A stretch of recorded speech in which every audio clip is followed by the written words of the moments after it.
Hoy en Memorias de Pez vamos a hablar de una civilización milenaria que ha fascinado al mundo por su enigmática complejidad. Una civilización de abundante riqueza que cautivó a grandes emperadores y llegó a formar parte de los momentos más cruciales de la historia.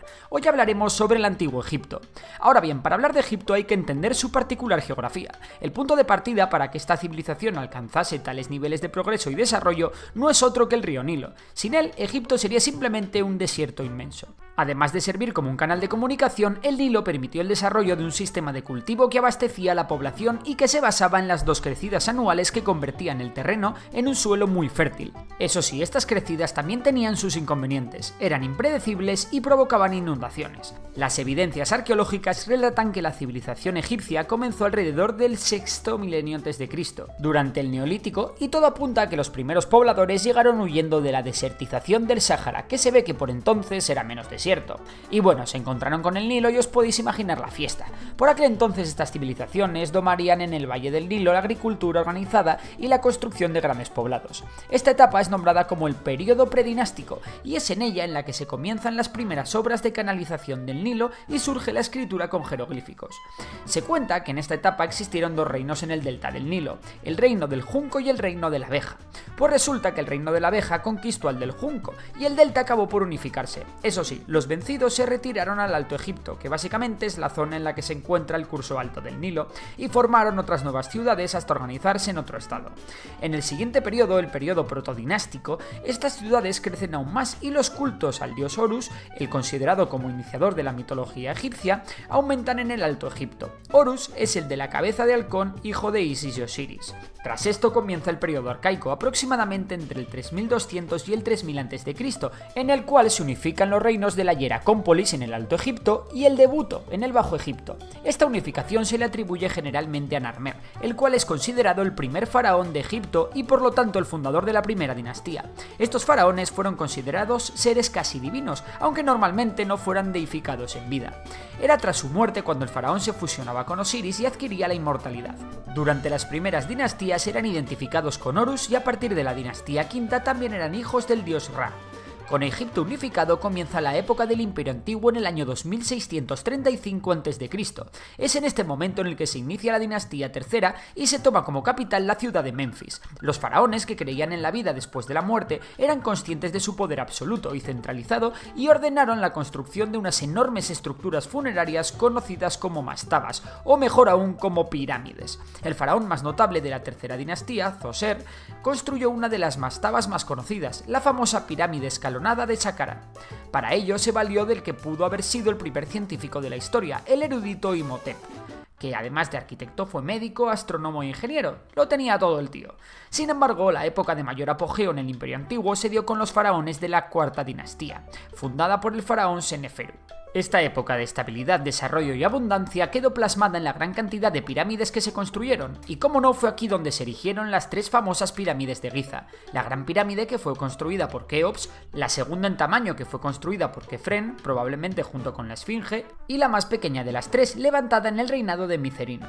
Cabe remarcar que aunque la idea de un faraón opulento que sometía al pueblo se encuentra extendida, no es del todo exacta. Los faraones garantizaban una serie de derechos, estaba extendida la propiedad privada y existía la posibilidad de ascenso social. El faraón tenía la propiedad de hombres y tierras teológicamente, pero en realidad la propiedad privada era un derecho con garantías jurídicas y legales garantizada por el Estado si estaba registrada, existiendo censos de bienes de la población.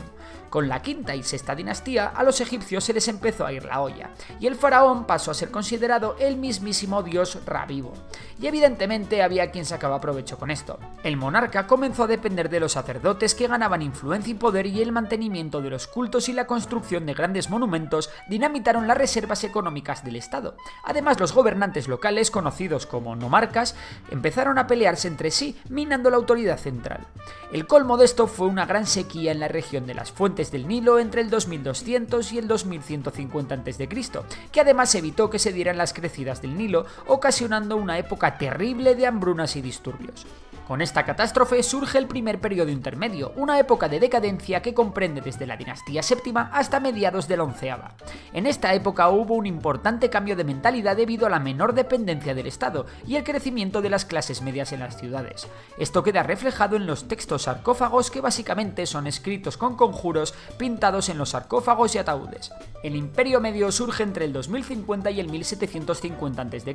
de la mano del faraón Mentuhotep II, de la dinastía 11. Aquí se inicia otro periodo de prosperidad económica en el que Tebas, la actual Luxor, es elegida capital. Se realizan obras de ingeniería hidráulica impresionantes como la irrigación de El Fayum, y Egipto comienza relaciones comerciales con otras regiones de África, Asia o incluso el Mediterráneo. El Imperio Medio está marcado por el culto al dios Amón, y a propósito de esto, en el Imperio Medio sucedió algo curioso. Hubo una evolución de las ideas religiosas y el faraón pasó a ser un ser mortal, alejado de la idea anterior que se relacionaba con un ser divino. Eso sí, con una valentía, inteligencia y habilidad fuera de lo común. Los faraones más importantes de la época fueron Amenhotep I y Sesostris III. También en estos tiempos Egipto sufrió su primera conquista por parte de otra población, los Hicsos. Lo cierto es que Egipto era una civilización pacífica que había vivido muy bien y sin guerras debido a la abundancia de alimentos, y que además podía sobornar a los invasores con sus grandes reservas de oro. Sin embargo, el pueblo de los Hicsos, procedente de una región cercana a Siria, se metió de lleno en Egipto con caballos y carros de guerra. Os podéis imaginar la reacción que tuvo que tener el campesino egipcio de turno al encontrarse con tan tremendo percal. Evidentemente los Hicsos vencieron y conquistaron porque poseían mejores armas y supieron utilizar el factor sorpresa. Con la dominancia de los Hicsos surge un nuevo periodo intermedio en el que los gobernantes Hicsos se establecieron en el delta y tuvieron como capital a Baris. Finalmente los dirigentes egipcios de Tebas declararon la independencia, proclamaron la salvación de Egipto y dirigieron una guerra de liberación contra los Hicsos. La siguiente dinastía, la XIII, da comienzo al Imperio Nuevo, en el 1550 a.C. Esta fue otra fase de esplendor que en sus inicios se caracteriza por la aparición de faraones guerreros que extendieron el territorio del antiguo Egipto, llegando incluso hasta el Éufrates. Las campañas militares posibilitaron la expansión económica y las explotaciones mineras se organizaban por el gobierno y se protegían con el ejército. Tutmosis I, tercer faraón de su dinastía, empujó las fronteras de Egipto a sus máximos límites y fue el primero en construir una tumba para él en el icónico Valle de los Reyes. Su hijo, Tutmosis II, inició un culebrón impresionante. En los primeros años de su reinado contrajo matrimonio con su medio hermana, la princesa real Hatshepsut, hija de Tutmosis I y de la reina Ahmose. Además, Tutmosis II tuvo otro hijo con Isis, una esposa secundaria, ya que la primera no podía tener hijos. Este hijo fue Tutmosis III. Y sí, la endogamia y el incesto eran un clásico en el antiguo Egipto. De hecho, el propio autor de Juego de Tronos se basó en los reyes egipcios para crear la famosa dinastía Targaryen. Fue en este tiempo donde se dio un caso atípico, aunque con algún precedente en Egipto, y es que se coronó faraón a una mujer. Cuando se vio lo suficientemente fuerte, la hasta entonces gran esposa real Hatshepsut, en presencia del faraón Tutmosis III, se autoproclamó también faraona de las dos tierras y primogénita de Amón, con el beneplácito de los sacerdotes. El golpe de efecto fue magnífico, y el inexperto Tutmosis III no pudo hacer otra cosa más que aceptar la superioridad de su tía y madrastra. Durante el reinado de la faraona Hatshepsut, Egipto vivió una época de paz en la que se restauraron templos y se embellecieron las ciudades. La ambición de Hatshepsut fue aún más grande y se propuso inaugurar una auténtica dinastía femenina de reyes. Por esta razón declaró heredera a su amada hija Neferura. A la muerte de su tía madrastra, Tutmosis III fue un gran faraón que, emulando a su abuelo Tutmosis I, realizó numerosas campañas y ascendió a Egipto al rango de gran potencia mundial. La genealogía de Tutmosis III siguió hasta Amenhotep IV, que fue un faraón muy particular. Este señor introdujo una serie de reformas con desastrosos resultados. Cambió su nombre por Akenatón, convirtió a Atón, el disco solar, en divina suprema y estableció una religión monoteísta. Para los sacerdotes tradicionales, quienes habían dedicado sus vidas enteras a los antiguos dioses y habían sido extremadamente poderosos hasta entonces, era una catástrofe. Akenatón y su conocida esposa Nefertiti, la del busto que todos hemos visto, fundaron una nueva capital en Ajetatón, Amarna, y reforjaron el arte egipcio cambiando los estándares y los cánones de belleza. Tras la muerte de Akenatón, el culto a Atón fue abandonado rápidamente y los sacerdotes de Amón recuperaron el poder. Los faraones posteriores, como Tutankamón, persiguieron toda memoria de la herejía, ahora conocida como el período de la Amarna. Por cierto, Tutankamón, que es el hijo de Akenatón, y a muchos os sonará, no fue un faraón muy exitoso, ya que el pobre tenía una deformidad física en la pierna y además contrajo malaria. De hecho, murió a los 19 años. Por lo que es conocido Tutankamón Tutankamón es por el descubrimiento de su tumba llevado a cabo en 1922 por el arqueólogo Howard Carter, algo que en su tiempo fue absolutamente mediático.